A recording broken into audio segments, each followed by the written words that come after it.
Morning, everyone. Hi, and welcome to another edition of the Bread for Soul Convos with myself, Sir LSG. And thank you, firstly, for joining me on this show. And like I always say, for me, this show is really about sharing knowledge and experiences, also just to help one another navigate this music industry thing better, And on today's show, I've got somebody who's been playing since 2007. I met her in 2008 as a DJ, Miss Jones. How are you, Tebo? Hi, hello. I'm okay. I'm okay. How are you? I'm good. I'm good. Well, thank you firstly for joining me on this platform. Thank you for having me. I've been wanting to come, chill with you. I've been following your convos since you started. I've been following. I'm a huge fan of Bread for Soul mixes, so it's an honor for me to be here. Oh, thank you. And um, I guess I have to start with this because you've hosted a lot of events. Firstly, Yeah, your birthday parties that you used to do, Halona, and those are quite dope. And but also yeah, you've booked other DJs. You host your annual events as well. Um, but I want to speak to you yeah, specifically about the West End because I used to yeah, stay in the West End. I think 2007, 8 until I think yeah, probably 2011, something like that.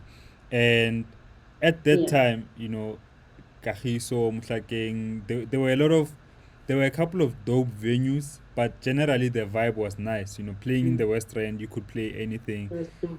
What has Mm. changed, or how would you say the changes have been with regards to the party scene in the West End? I mean, like you said, you were there since you used to reside there since 2007 and all those years. And I remember you and I were quite tight back in the day. We even did that as a South African music conference thing together, and that's when we began our friendship and yeah, going through this journey together. Obviously back in the day, that time around, we were playing with vinyls. So that type of format in terms of music, it was a big thing then. There were quite a few number of producers and DJs that we used to follow like to the T. We used to be fans of, and we used to, support. Ahuti, Frank Roja has dropped something. We'd all go for that vinyl. So I think with the music, everybody used to love the what we call and what we love house music, and particularly deep and soulful house music. So the scene back in the day, they like you said, you could play anything and everybody could just enjoy and have the time of their lives. And people back in that day, also what I've noticed is that they used to go out more for the music more than anything else. So it was for the music, and particularly with where I come from, Kobega's Dal in Western area. I know our musical taste there is very rich because of the DJs that used to play, the DJs that came before us. We used to play on vinyl, and vinyl is all we knew. Mm. So going back to your question, a lot has obviously changed right now. We started seeing a huge influx of DJs, new DJs, both male and female. The music has evolved a bit. We are in a digital time right now. Everybody can just have access to a software and produce dope music. So there's quite a wide variety of music being made right now, and that has changed the scene a bit. Yeah, yeah, and another thing, like with regards to just your journey as well as a DJ, that I'm interested in knowing, because at the time when you started in 2007, DJing was not Yeah, that popular, especially among girls. So yeah. what or who are some of the people that kind of inspired you to get into the game and become a DJ? First and foremost, I think my family.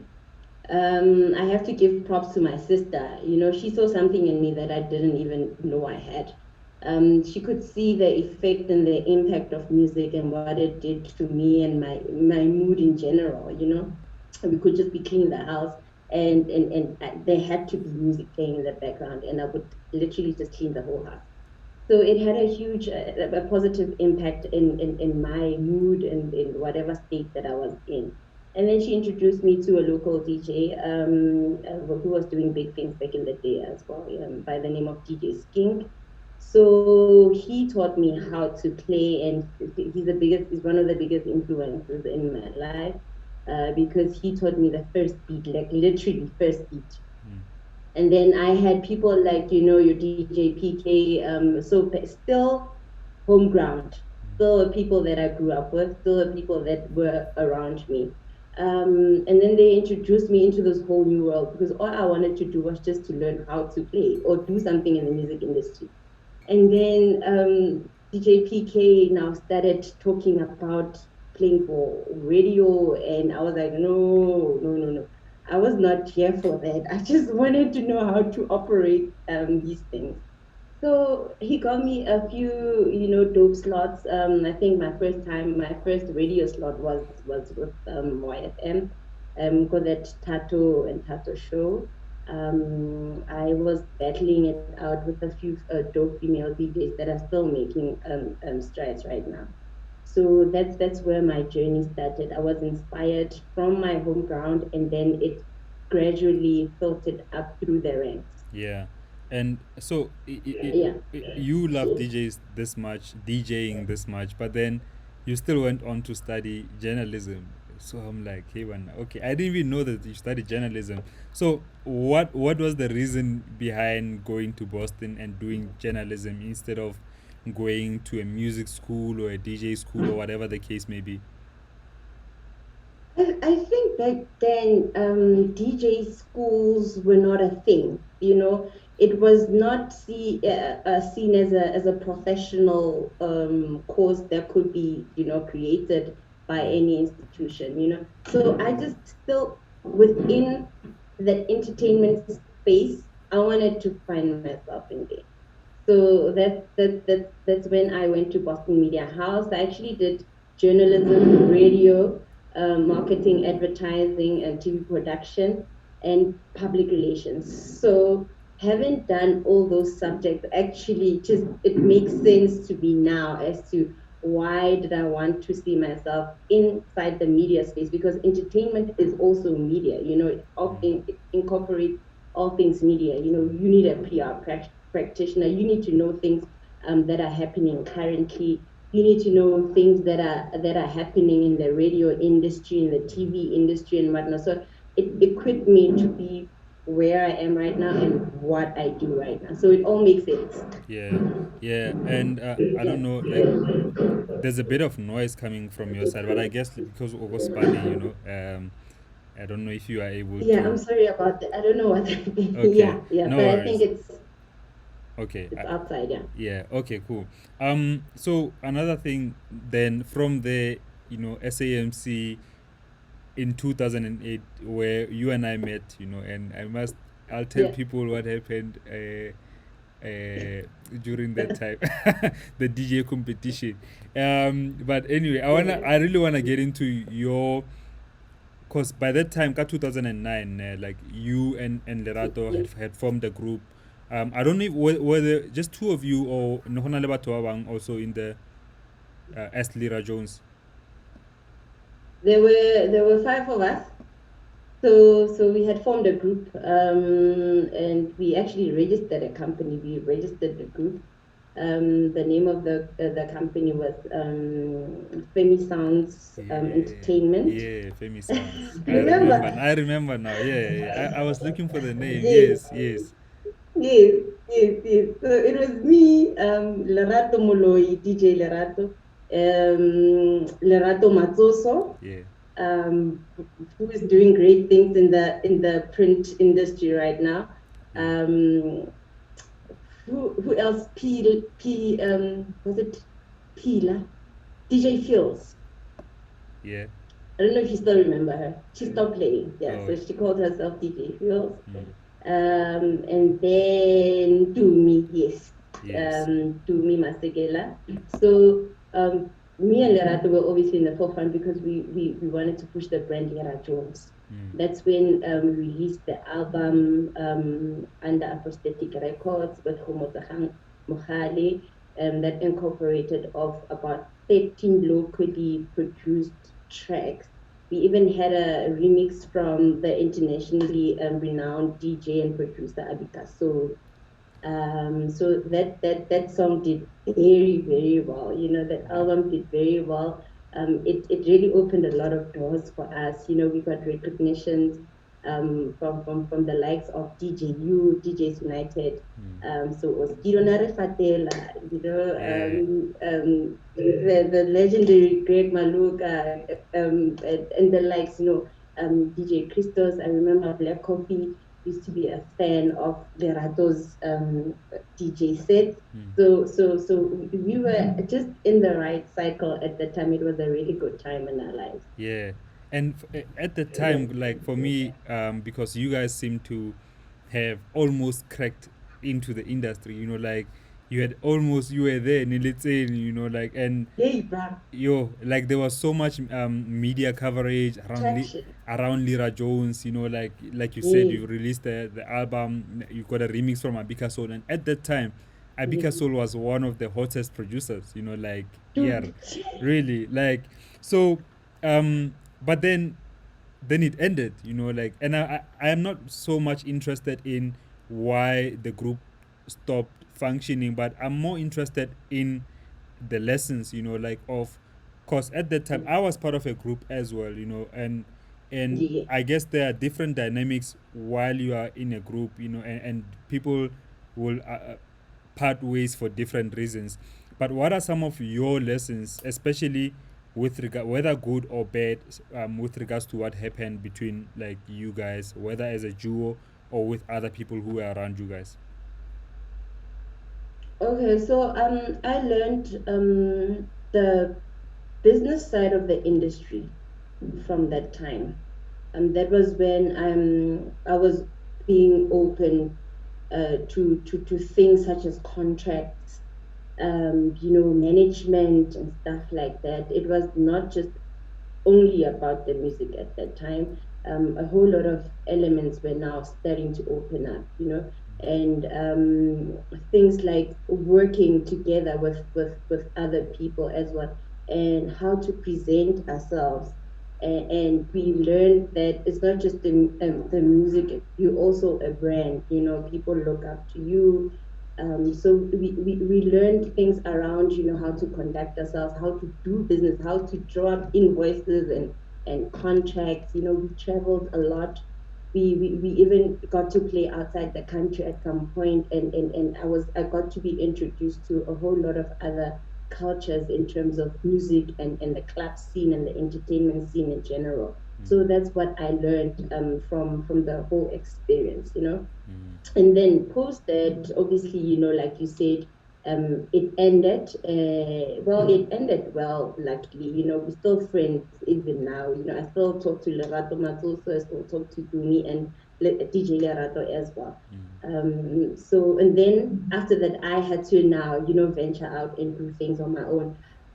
It was easy for me to say, you know what, because this is who I am. This is Lira Jones is me. But then I went back to the drawing board, repackaged myself, rebranded myself as Miss Jones. It was quite a hard transition, but I had so much support behind me. Um, because of everything that had happened and all the relationships that we had built as Lyra Jones, I was able to sort of like, still carry those with me and enter the new journey as Miss Jones Mm, with.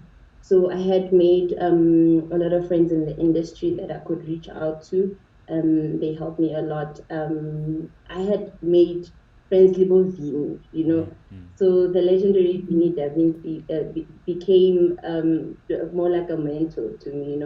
He even called me up one time and asked me to come join this beneficiary program that they were running, Leoskido, with DJs United.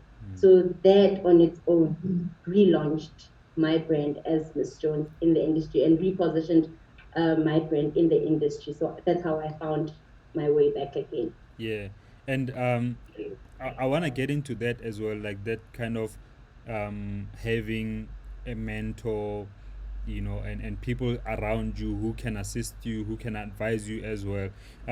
Before I do though, before we get to that, something that you mentioned just with regards to being part of a group, ne?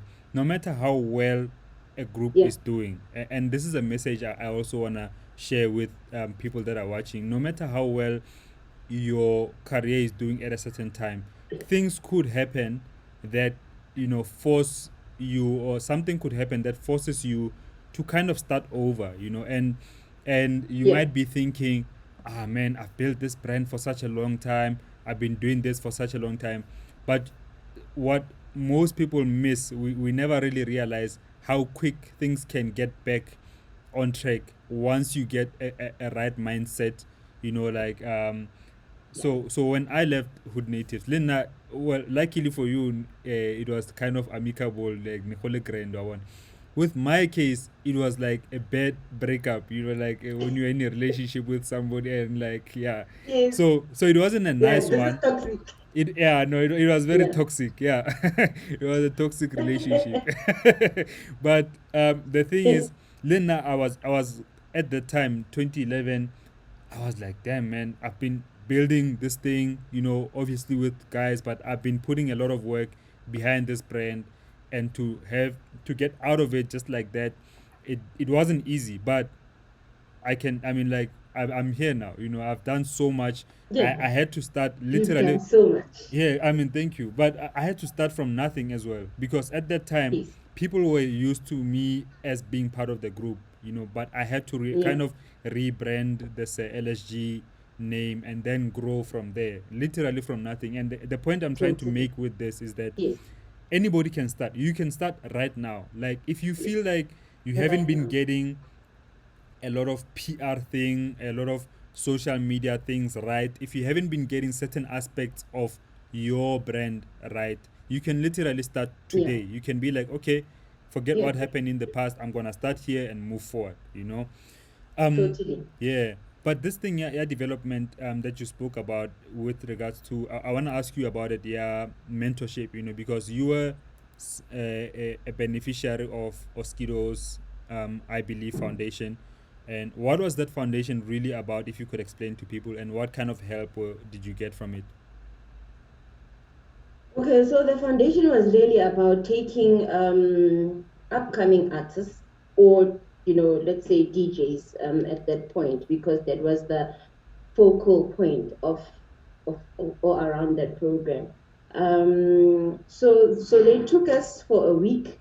We went away for a full on workshop on marketing yourself as a brand, as a DJ, marketing yourself and basically packaging yourself as a business. So they helped us register proper companies, like the proper CIPC route, tax clearances and whatnot. So they taught us the administration behind doing business in the entertainment industry.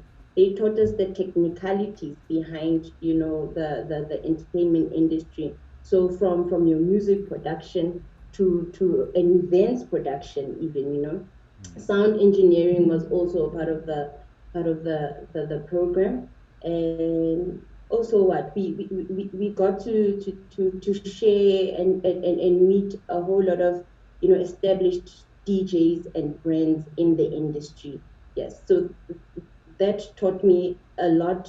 That did a lot for my career, and that was just after I had given birth to my child. So was with falling pregnant as a female DJ. That time you feel like things are just falling apart, and how am I ever gonna be able to get back up but then that just sort of pulled me back. And they also funded us with a stipend nyana, so to do this and that for about 6 months. So from that program, I got to launch my studio. So I got a full on top of the range studio. And then also with having registered a company from there, so that's when I launched Miss Jones Sounds Entertainment, and that's when I started learning production. That's when, remember when I used to come to your Yeah. place and you teach me a few things here and there. We used to share a lot of music as well. So it really did that for me. Developed the Miss Jones that I wanted to grow in me. It developed the business side of the aspect for me, and how to navigate through this entire industry. And the program itself, in general, I think did wonders for a lot of artists. We had people like Heavy K. I actually was in the same group with Heavy K. I was in the same group with Moby Dixon, and a whole lot of guys, and they're doing well right now because of their program. They used the same studio that I got to make the hits that made them what they are today, and I'll forever be grateful for that. But it was a very huge thing. So they had about 180 participants in this program. So they split it in half. 90 of us got the studio, and then 90 they actually got the sound system, full on sound system of CDJs and whatnot. Mm. So it was a great developmental program for everybody that was involved. Yeah, that's such a dope thing, and I Yeah, think like it most of was the a time, when we get into the industry, like we kind of we could it's very easy to neglect the business side of things and the administrative part of things because yes. we are I artists. stress that part. Yeah, Yeah, we are artists, like we want to create music, we want to we're gig. creatives. Yeah, so like it becomes Yeah. kind of a secondary thing that we hardly think of. For actually, I need to be thinking about the business side of things, tax, I need to be thinking exactly. Paper trail, investments, whatever, contracts, invoices, quotation. That just makes up the entire package of being an artist, because we're a business and we do business with other businesses. I Mm-hmm. think that's where we are missing it right now, because if a corporate company is going to ask you to be a resident DJ on one of their projects, they're gonna ask for paper trail. They're gonna ask for something in black and white. And if you are not able, to do those things, then it means that you're missing out on money, Mm. making money. Yeah, true. Yeah. And also another thing, just with that, just the knowledge of how to use money. I had DJ Kanyani on the show, the other time, and he was stressing the fact that as DJs, it could be an easy thing to do, that when you get to a certain level and you start getting bookings and money starts coming in, and then you don't really know what to do with that money, and the natural thing is Yeah. that you're gonna chow the money, and it doesn't really Exactly. get into a business part. Like the money doesn't become part of the business. It's almost like when you pate like a Yeah. chelte youth, and then you kind of just use Eh, all of it. You know what I mean? eh. It's something that I Yeah. had to Yeah. learn. Like I had to learn really quick, because there were Yeah. times where I used to buy anything and everything whenever I wanted. Like sneakers, I would be Mm, that person buying sneakers. But then mm, mm. you Marana learn. the headphone. I'm around the headphone.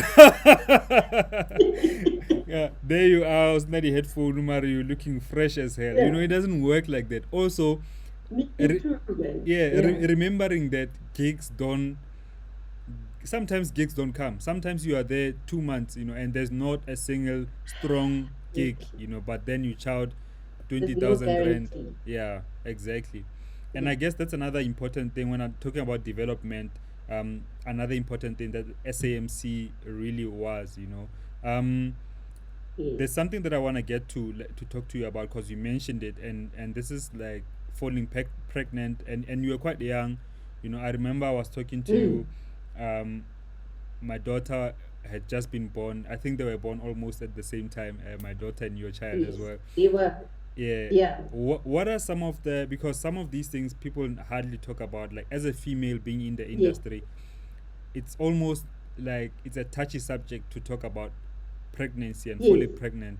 What was so, And relationships. and relationships too. What has been such some of the difficulties, with regards to being a young mother and being in the industry? Okay, so yeah, first of all, I don't know why it's such a taboo for us to openly speak about being a female in the industry and having it's clear that you're a woman, you're gonna go through things that women go through, so you being in the industry doesn't take away your femininity, doesn't take away from your womanhood, so me falling pregnant at that, I was actually 23, so it wasn't that young. Yeah, Yeah, yeah. yeah. So I was just about to, break through in the industry, and that happened.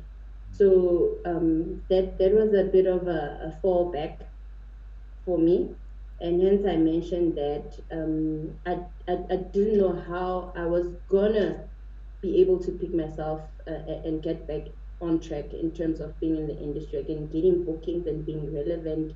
I felt like it was over. First of all, I remember I even posted on Facebook that, guys, I'm out. I'm not longer doing this again, because I felt like it was just like delay, and that's when I got a call from Vinny to hook me up with this program. So after giving birth, the challenge was now juggling between being a mom and having to come back into the industry. My child didn't understand, for one, that how does the parents are working during the day, my mom has to work at night. She didn't get that concept. And every time I had to leave her, she would like cry a mountain. So that was some of the challenges that I had to face. I had to go out there so that she could eat, so that we could eat, because DJing was the only thing that I knew. So as time went by, I now got introduced into the corporate world. I started working a 9 to 5 in order to maintain a life, but then something always, you know, um, pulls me back into the music industry. So I left the corporate industry. 9 to 5 was not me. So I had to find my way back and check as to how I can actually, place myself within the business of making music. And that's when I ventured into events. So the whole juggling now became something that was quite normal for us, because now she got used to it. She got accustomed to mommy going out at night, because she knew she was gonna get something yana to eat that she loved, something yana on the table. So I had to balance being a mom like that, keep her happy and make her understand these are the dynamics of my work. These are the times. This is how I make money. This is how we survive. And now she's 9 years old and she's a huge fan of me. Yeah. Is she Yeah, in so any she way? understands. We good. Is she in any way inclined to doing music? Like, do you get the sense of She that with loves her? music. Yeah. And I do You, wanna know you though, because I wanna know with that, cause like my daughter is the same, like anything music, anything kind of entertainment, dancing, arts, she's there. But I wanna know from you, how do you feel as a parent? Do you get to a point where you kind of are reluctant to encourage them into doing music, just considering how difficult the industry is, or are you more encouraging to no, do your thing? Well, I'm keeping an open mind there. I want her to be free and expressive, and I want her to be in a space where she can also be herself, whether I'm there or not. So every day I teach her how to live as authentically as possible, So no, I get the channel if she wants to follow in the same route. it's even better because I'm here. I've been there, So she'll have an even greater mentor with her side, or on her side. But what I wanted to say is that because she loves the entertainment and music and whatnot, I generally think that this is like a blood thing. Yeah. I promise you. I see a whole lot of, friends of mine who are in the industry as well. And their children are also sort of, inclined, and they like this whole thing, this whole vibe thing. They love music more than anything. And if that's what she loves, I will encourage her and I will support her. I will help her navigate through the industry. But low key, I hope she doesn't go the route. I Yeah. pray she doesn't. Well, why is that though? Because I do need to. If you were to point out one or two things specifically with regards to being in the industry that you wish could not be happening within the industry or that are so difficult about being in the industry, what are some of those two things that you would mention? It's quite a complex industry, having to work at night, you're exposed to a lot of things, One, I would be concerned about her safety being a mother. I'm sure my parents were concerned about my safety when I started, or still are, So, like I said, we work in a very a complex industry. A whole lot of things that we do are done at night. So for me, it's a question of safety and her being a woman in the industry. Even though I don't like making that a thing, this this whole male dominated industry thing. I think for me stopped a long time ago. We have found our voices as women in the industry as well. So it's just a thing of safety. And yeah, anything else, I think each and every industry has its own, ups and downs, highs and lows. It has its own challenges and whatnot. So I wouldn't say no because of the challenges and whatnot. If she has to go through something in order for her to learn and to grow and to develop into a great person that she has to become, then it's fine. Like I said, I will be there for her to support and guide her. Mm. um Also just in the topic of girls, and you've got an NGO, girl power, and what you do, you Yeah, empower young girls through this yeah. NGO. What are some of the things that you do specifically with your NGO? Like, how do you get to empower these girls? Okay, so my focus is on high school girls. What I do is every year in the beginning of the year, since 2016, I've been organizing a day event for them. So all the schools around the West Rand, I take the girls, particularly from grade 11 and grade 12. So my thing with grade 12s, I I like, how do I put this? The whole objective is to help them prepare them for the world ahead in terms of tertiary and stuff like that. And then with the grade 11s, also prepare them for the year ahead. I heard that is grade 12.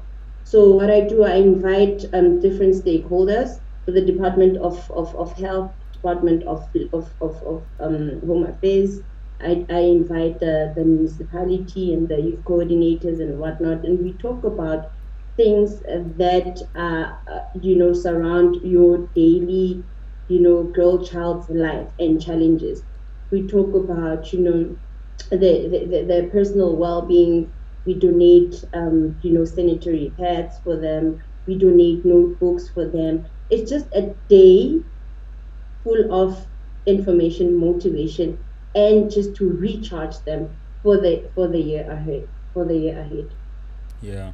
And Yeah. why do you think it's so important for the work that you do? Because, um, I mean, like, I could think of a million ways, but for you, like, what are some of the reasons you do the the empowering that you do, like especially specifically to young girls around your community? Yeah, I've been a young girl, and I've faced all these challenges that we grew up with, and growing up also in somebody that is sort of like a mentor for you can be a bit challenging, and for those who do have mentors, sometimes it becomes it's sort of like a luxury, for some Mm, people. So what about the girl child that lives in the rural area that doesn't have anybody to look up to, that doesn't have anybody that inspires them? So that also was one of the reasons why I ventured into, or I opened this foundation. I wanted to inspire, I wanted to encourage, I wanted to, be a beacon of light to these girls, mm, give them something to look forward to, make their schooling years as they're not going to be perfect, but just contribute to their schooling years, so that, at least in one higher school on a sanitary pad. It mm, does a whole lot of change in terms of the academics and stuff like that, and the morale, and. mm, So we talk a lot about the boy child. Or boy children are generally known as academics, and they do well, and we see a whole lot of them with A pluses and stuff like that. So also wanted to encourage that, well, you can also do it. So it's about also finding equality in the mm, society for the girl child to also, see themselves as one with the boy child. mm. And Yeah. just getting, I want to wrap that up, but before what I about, Yeah.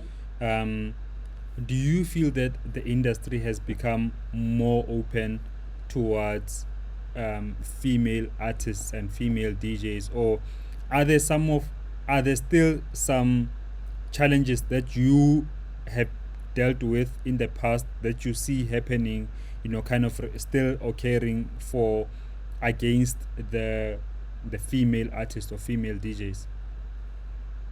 No, no, no. I think things have changed a lot. Actually, things are way better than when we started. There's definitely a place right now for female artists and DJs in the industry. We have the respect and the recognition that we so worked hard for in the early days, or in the early years of this whole female DJs thing when it was introduced. Like I said, we have the respect for my male counterparts. Here you are, you saw it worthy for me to be on your show and talk about all things that incorporates the industry and outside of the industry. So I think we have cemented ourselves into the industry very well. I see a whole lot of female DJs that are taking their brands very seriously, Mm, they are out there, and they're doing amazing work. They're doing amazing things. I see others are actually even venturing out into doing production and whatnot. So we are definitely in the industry, not just seen as female DJs. mm, We are seen as DJs in yeah, general as yeah, well. So it's a good space for all of us. It's just a matter of you as a woman in the entertainment industry. How do you carry yourself? How do you conduct your business? How do you get your brand out there? And what legacy are you leaving out there, in terms of, how people see you, how people interact with you, and stuff like that. So I think we're good for now. There's still a whole lot of work that can be done, but I mm, think we're well on our way there. yeah. And Yeah. I want to speak to you about another part of your journey. You were signed to Mabala Noise, and I must say, you guys really had dope jackets. That's one. I can tell you what the jacket that's on Mabala Noise come already. I need what So I want to know, like, firstly, how did you get signed to the label, and did you benefit much from signing to Mabala Noise?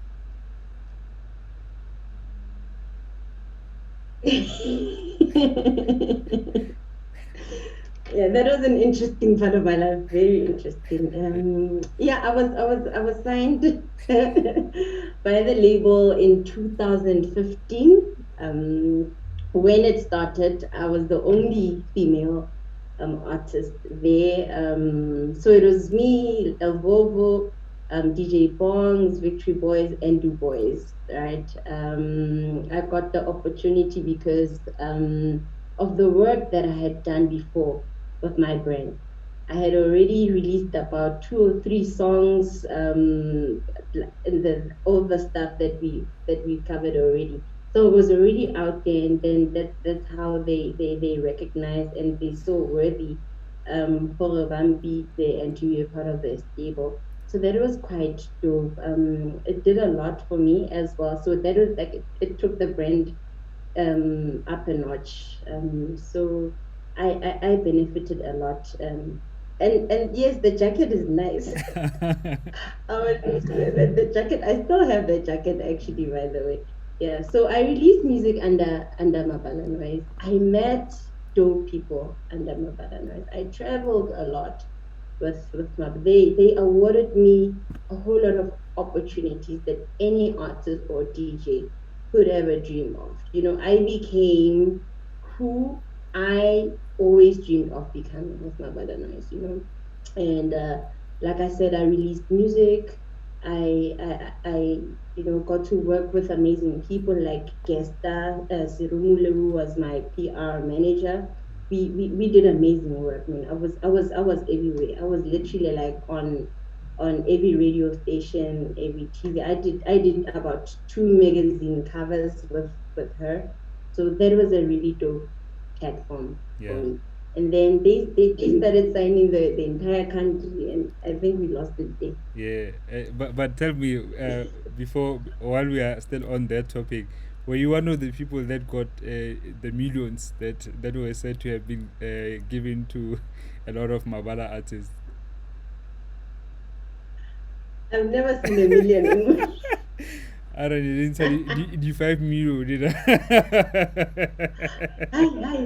I've never seen like so many zeros in I like no hey no look I wouldn't be here hey I don't think I'd be here. I'd be far. Like, yeah. no, I didn't get it. I didn't get a million. No, I don't know how it passed me anyway because I was one of the first people to be signed under Mabalares. I must have been sleeping. I I think slept on I myself. think you slept on yourself Eh, there. Yeah. ke bolela, kanye ba fihla gona busy, nasty sea. And Yeah. we used to chill together, even with Rikiri. Um, we used to chill together. We used to travel together and whatnot. Can't they want abamplele hore ow? Someone look at the millions that Maybe they assumed Hora. No, I'm sure because you've been here, she must probably would have been the first ones to get a twing twing Yeah. SMS. No, I'm still a broke artist. Yeah. I don't know. I need to call Reggie and ask him if we can still do this again. Maybe um, but I mean, like, also, I think some of that kind of coverage from media about the label could have possibly tainted a lot of the good work that was done by the label, like, so it's this thing that I don't really like about our country. So you would have, here's a label, and you could overlook so many positives and only focus on one thing because you had somebody who 5 million or whatever the case may be. but but I want to know from yes, you, like, yes. while you were there and you guys were traveling and you were kind of already mixing with some of the best artists in the country, you could have possibly then I'm sure you'd have felt that it was your time, like you were there deservedly so because you had been working for such a long time. So then it Yeah. ended, like, how did it end for you, and what was your kind of headspace at that time? Okay, so at that time, like I said, I think that the company started taking on a lot, you know. It was a thing of they were chewing a lot at that time. So I think they couldn't handle the pressure and the standard that they had set for themselves. And believe me, I believed in the vision. I saw the vision. Reggie is quite a phenomenal guy. He wanted to make a difference in the entertainment industry. I think for him at that time, he didn't know the how and just to go around it. You know, I think also he was not in the right headspace. Also, timing is everything. So I think he bit more than he could chew, and for me, they ended up dropping the ball on some of my work. And another thing that happened with me is that I relaxed because I had people doing things for me that I used to do for myself. Because before I was signed into the label, I used to be their admin girl. I used to make calls. I used to market myself. I used to go out there and get myself bookings and business and whatever the case may be. So I relaxed a lot. And then, when a year passes and you're like, but where's the fire? I think I lost it within me. I sort of almost lost myself around that time, like I said, because I was quite relaxed. And then I had to snap out of it. Me snapping out of it meant that I had to make a difficult decision of leaving the label because there was still so much more I wanted to do. And with the experience and everything that I learned from the label, I decided I was gonna equip myself. I was gonna take that and make it in the industry, whether I'm there or not. Because at the end of the day, like the saying goes, nobody's coming from you. I mean, for you, nobody's coming for you. I had myself at some point. And while they had a lot of things to do and a lot of artists to look after, nobody was looking after me. So I had to go back to the drawing board and see how I could now start looking after myself. So that's when I made the decision to leave. And also, like, one of the things that you spoke of, I don't know who I had on the show, and we spoke about the same thing, that sometimes you get to a point where you are signed to a label or you are signed to an agency, and suddenly you've got so much help. Yeah, You've got management, you've got PR, you've got people doing yeah, literally everything. Oh, I think I was talking to Zoe Mudicha, and she was on The Voice, and she was saying, being an artist yeah, on The Voice, you've got somebody who's telling you, this is how you're gonna dress tomorrow. These are the songs that you need to yeah, practice for the whole week. So you kind of, your whole life is managed so well, and so yeah, thoroughly, that yeah, you only focus on being a DJ. You only focus on being an artist. yeah, But the yes, negative side of that is that you get used to that. So when mm, you kind of like leave out some of the things, like you say, things that you used to do on your own, that somebody else was yes, doing, and when that person stops, you, before you know it, you lost it yourself. You lost exactly. sometimes, like, you need to rebuild the connections, the networks, start calling people up again. Yeah, But I want to ask you, yeah. do you still believe that somebody, like, as a single entity, can make it in the industry, so, like, without I having do. that big team looking after you? Yeah, I do. It's just a matter of getting going out there, and taking advantage of even if you don't have a lot of contact, a lot of resources. It's just a matter of starting knocking on doors. You know, we're living in a digital world right now, social media times. It's just a matter of using platforms like your Twitters and Facebook and Instagram to reach out to people. There's your YouTube channels. I think it's a matter of putting in the work yourself, packaging yourself with what you have, and make sure it's the product that you can sell, that you love. Because if you don't love it, how are we gonna love it as people out there? So it's just a matter of taking yourself seriously, taking yourself as a brand, respecting the craft and respecting the industry as well. Package yourself and get yourself out there. Get on Twitter, get on YouTube, record yourself, knock on doors, and I think eventually everything will just come together and form a full puzzle. It's just a matter of us doing the work. Mm, You see people like your Caspers making it in the industry as independent entities. The boy is putting in the work. He's taking himself seriously. He's reinvesting into his brand, into his business. He doesn't get a booking and get paid and then go buy a pair of sneakers. yeah. So he reinvests back into himself as a walking billboard. Because more than anything, when we're out there, people are attracted to what they see, and what they see is the people that they love and people that they follow on social media. So yeah, I think those are some of the guidelines that help me also get back into the industry and rebrand myself after going through a whole lot of things, in the past 13 years as Yeah. as a DJ. Yeah. So Yeah. constantly reinvent yourself. And I believe so much in that. I believe that anyone can really make it, Yeah, I just think that sometimes we get to a point where we feel like things should just come, and you could put the things happen differently for different people, so we need to understand this yeah, fact.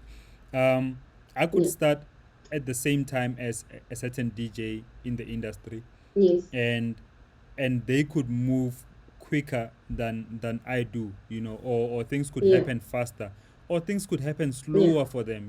I think it's mm, not about, for me, it shouldn't really be about, look, so and so is moving quicker, I should be moving quicker. yes, Like, it should be more about, am I progressing? Can I yes, actually see my progress? And if I can't see my progress, what am I doing wrong? What am I not doing yeah, that somebody else is definitely, doing that I could also implement within my thing? Also not necessarily copying what another person is doing, but there's a lot there's a lot of lessons I learn just by looking at what other people are doing, and then finding ways of implementing that within my career, within what I like to yes, do. I was advising another DJ on Friday, and I said to her that, like, things could you could do you could either cry and say, opportunities are given to, look at DJ Bushle, look at DJ Sake, yes, Lady Sake, look at Miss Jones, yes, look at um, yes, uh, anyone for that matter who is yeah, seemingly doing well. But then mm, we don't ask ourselves, what am I not doing that another person is mm, doing? How am I putting my brand out there? And most of the time you'll yes, find that people are complaining but doing mm, nothing. They're just complaining yes, because they think that they deserve to be in certain places. It doesn't work like yeah, that, Even doesn't, even if you do put in the work, it doesn't mm, happen immediately. Like, it might yes, happen for someone else. So you need to always mm, be, aware of such things. yeah, What would you yeah. say has been the most difficult thing for you in your career? Sure. The most difficult. I've never been asked that question. Sure. Let me think about it a bit. I think staying consistent has been one of the most difficult things in the industry because, you know, life happens, whether we like it or not, whether you're an artist or not, life happens, and then, things can take you off track a bit. And like you're saying, sometimes you relax and sometimes you feel like giving up, and then something happens, and then you feel like you're on top of the world again. So the biggest challenge for me has been keeping consistent. I've been releasing music since I got the studio from Oskido, I believe, and that was from say 2015, 14, and it's 2020 right now. My last single that was released was in 2017. So you can just look from that gap 2 year gap, as to why I haven't released and stuff like that. So being consistent in the industry is actually everything you need to make it. So that has been one of the biggest challenges for me. I could easily say, "Hey, I've been getting sidelined a bit with lives in general, life's challenges, and then being able to hop back into the gist of things has been quite daunting. But also motivating myself, and constantly telling myself that here is a purpose. It has to be fulfilled. You were given this, by Mudimu and by Badimu Bakohai, and it has to happen. It has to follow through. So that has been one of the most difficult things that I had, mentally, constantly Mm. pull myself back into the industry, and keep going and keep moving. But yeah, more than anything, that's just it. Yeah, I think Yeah. one of the things that you mentioned, which are really important, I just wanna state that overstated, if anything, is that um, life happens. Dilo tse dintsi di iragala mo botshelong. Like Yeah. you could be sick, you could be in an accident. Something could Yeah. happen that kind of distracts you. But I think the most And important delays and you. delays you too. Yeah. But it doesn't change the fact that it happens. So I think Yeah. what's more important is, can you come back? Like, am I How able? you pull yourself How do you up. pull Yeah. yourself up? Because it doesn't. Yeah. You crying about things that happen in your life doesn't really change anything. And on what changes Yes. what changes anything with regards to our careers is really about, are we taking steps in the right direction? Okay, fine. Yes. This happened and this delayed me, but how am I getting back into the swing of things? That's Yes. always important. And if you have that mindset, no matter what happens in your life, no matter, you Yes. could find yourself in the lowest moment, but you could be like, okay, Mm. this is my starting point. Now I'm gonna start from here Mm. and grow. And before you Yes. know it, if you put in the work, put in the right steps, you could find Yeah. yourself in a different place in a year, in a 2 years, or however long it may take for Yes. you. Mm. Um, just in closing, because I wanted to get through a couple of things, but what's about your exposure? You told me last week that you've been exposed to COVID-19 recently. How was it for you, like just physically and mentally too? Mm. Sure. First of all, what a time. Hey, 2020 has been, this year has been really daunting for all of us, and for something as big as that virus to sort of hit us, like that. And, at some point, we all thought, "Oh, no, there were a lot of stigmas around it. I think at some point I also felt like that. Gore is just a stigma, or is tshwara batho ba itseng and whatnot, or it's still far, until it hit me. So this happened about a month ago when I started getting ill on, it was like a normal Monday. And I remember the Friday before, I was at Source Butchery recording a live mix, for a show my friend does. And then suddenly on Monday, I get the sore throat. And then, okay, it persists to Tuesday. And now, okay, Friday, the whole thing has deteriorated. Now I am out of breaths. I am constantly tired. I have these headaches that I can't explain. But at the back of my mind, I'm thinking, no, this can't be it. This is just a normal flu. And then I went to test. And then the results, strangely, came a bit late. And they came, I think, after the whole 2 weeks duration of having been being isolated. And then they came as positive. And when they came, surprisingly, I was fine. I was well by then. So I had recovered without even knowing I had this Mm. thing, Mm. but obviously I had taken the necessary precautions. I was boosting my immune system, and whatnot. So it was quite a shock for me more than anything that okay, this is quite real. It's no longer just in Italy or Western Cape. It's here in my house, and it was a very scary thing to go through. Also because I live with my daughter and my father, who is very ill at the moment, but with the grace of God and the ancestors, they didn't contract the disease or the virus. So yeah, it was a very scary experience. Yeah, I'm just glad you managed to fight it through, because yeah, Yo, yeah, yeah. I heard it's quite a difficult thing. Like when you've got it, it's quite aggressive. A friend of mine told It's me. aggressive. You feel like you're going to die. There was a one Sunday I was at home and I literally couldn't breathe. And my room is upstairs, so going to the bathroom, Nje, was a mission on its own. I had to balance myself with things in the house. We constantly had to keep the house disinfected. I had to drink all these things like literally the whole day. So I had like death thoughts. I thought I was legit dying. Yes, yes. And that was very scary to think that I was gonna leave my daughter molefating like that, and seeing people for that they are actually dying through this thing was even more petrifying. Sure.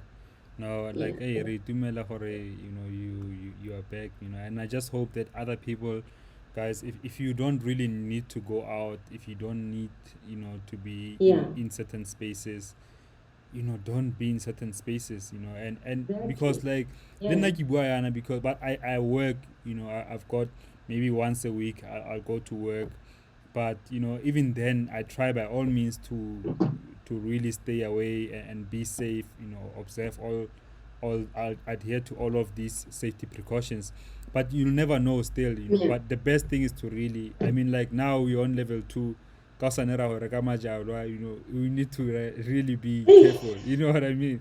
Yeah, I know who It's Christmas gonna end in who tears. Christmas it's sort of Christmas take out Maria. Anyway, there's one gig that I want to ask you about. I don't know if you would remember this gig, ne? And for me, I would rank this as one of the most difficult gigs I've played. You and I were booked Kopochine. It was in September, but it was freaking cold. Like it was Yeah. cold. It was in the open, like no, it's not opera, like there were probably like less than 20 people, but like an open area. And I was booked. I think you were booked playing before me, and I played, and then Dogzen played. My goodness, was it not cold that time? And I'm thinking, like sometimes, I don't know if you remember that gig. Yeah. I don't think I remember it. Go Yeah. watch. Yay. Hey, no, and I get to the hotel, Hey, but we've gone through the moves. hey, we've got. You, yeah, It no, wasn't even yeah. a hotel. Like I think it was a B&B thing. I guess another hakuna Yeah. dikobo da, like no blankets. I'm like, fuck. Oh, yeah, Yes. yes, I You remember? remember that event. Yeah. I No, I just wanted to leave. Ngasi Keshe. Now, I've had quite a lot of those kind of events where it's so cold and they get outdoor. I remember there was one Nikina Leonel Jones. So we used to play one on one a lot. So Aniki Lala, she would go to the car. And then when it was my turn, I would go to the car. But I thought it's the love of what we do. It kept us going, yeah. regardless of Neredlala, but the way doing the or way to didn't make a difference. Yeah, it's just one of those things, I guess, Yeah, but yeah, next time had yeah, I known, I don't know, I think I would have made a better decision, with regards to my traveling plans. Yeah, anyway, I want to say Tebokone, like I'm very happy with regards to yeah. your career, because for somebody, you kind of like been there, something happens, you kind of take a step back and then come back, so your ability to kind of always bounce back is really something great that a Yes. lot of people don't have. That a lot of people don't have that Mm, mindset where they get kicked down and then it's out for them. So for you to have that strong mindset, that will, and the passion to continue with the music too. I think it's something Yes. commendable, and I wish you really all the best with your career. Thank you so much. And I'd really just like to say this, that I also commend the people who believe in me. There are really sometimes where I don't believe in myself at all, but there are people behind my back who just keep on pushing and tell me to get back up. And I appreciate those people in my life. And I would like to send a huge shout out to Batandwa. That he's my friend, he's one of my best friends. He's a huge fan of Bread for Soul. I know you know him Yeah, from the socials. yeah. So I just wanted to send a huge shout out to him. I want to send a huge shout out also to my family. I've got an amazing support structure that also believe in what I do, that also push me, when I feel like, I can't do this anymore. And my daughter, who's always rooting for me. And people like you as well, who always call me up, and hook me up with nice gigs. Yeah, yeah. I'm glad you're letting I people know. appreciate you Yeah, very much. Like, people don't know how far back you and I go, yeah. And I still feel like Christos ungropile when he made you win against me. Listen to this. Hey, man. Yeah, actually, I I almost forgot still to have mention. a grudge. There's no I ways. still have a grudge with Christos. Hey, that competition Listen, was I whooped your ass. no, no, chief. No, no, no, no, no, no, no, no. I disagree. Listen, That Mamela, Manu was there. Who else was there? Rocco was there. yeah, I yeah. remember Christos, even he took my hand. He was telling them how amazing I was. Hmm. And I was like, but you didn't make me win. Yeah, I mean, you know But that was what? an amazing experience. Yeah, he didn't. I mean, like I remember he was like, big up to you, to Miss Jones. You played so well, and the reason he didn't make you win is because on the night I was the better DJ. That's it's simple as that. It was a DJ competition. Somebody had to win, and it had to be the better DJ. Anyway, Okay. Okay. but you know what? I'll give it to you. You know what, man? Like for me, it's like what I like about that experience is that that's actually when we first met and we became friends after that. Because um, Yeah. sometimes we can view people view the music industry as an actual competition. Like, I don't like Yeah. that Yeah. person. You Yeah. know what I mean? Like I don't get that sometimes. Exactly. For me, it doesn't So make we could sense. have cut it there. We could have cut it, be like, Yeah. yeah, no, been bitter. But I'm just glad that But also. instead, like, we pulled each other up, and I remember you pushed me a lot. You used to be on some guy music. I don't know why I didn't take you seriously, and now you're making hits. I could be making hits You as could well. be. You I could didn't be. take you seriously You when you could were be. talking about the Cubase, the what. I was like, nah, I just wanna play music, bruh. You make the music, I'll play. Yeah.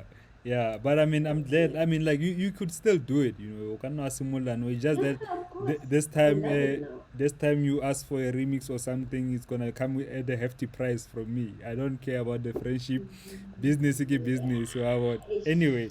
Yeah, I just wanna say I to people. respect that. Hey, Tara, hey, And Tara. I'm also releasing a song. I'm releasing a Okay. single. It should be out in 2 weeks. This is an exclusive. I will release the official date on my social media at Miss Jones DJ, Twitter, Instagram, and Miss Jones DJ on Facebook. It's my fifth single that I'm really excited about. Hmm. And yeah, just I look forward to it. I will share all the information on my socials. Thank you. Share it with me as well so I can share it on the show. And I'm looking forward to Yes, that and so too. that you can remix it. Yeah, yeah. I mean, I'll send the invoice. I don't mind. That can happen too. But anyway, thank you guys for those who are watching, whether you're on your mobile or at home, on your laptop, whatever the case, the platform is that you're watching from. Thank you for watching the show. Thank you for supporting it. Please tag somebody who might learn from the conversation, who might get help from the conversation too. And please share the video so that more people can see it. And tomorrow, God willing, I'll have Oskido on the show, and yeah, we'll see. We'll see. Hopefully that happens. Otherwise, let's remember to stay creative. Peace out.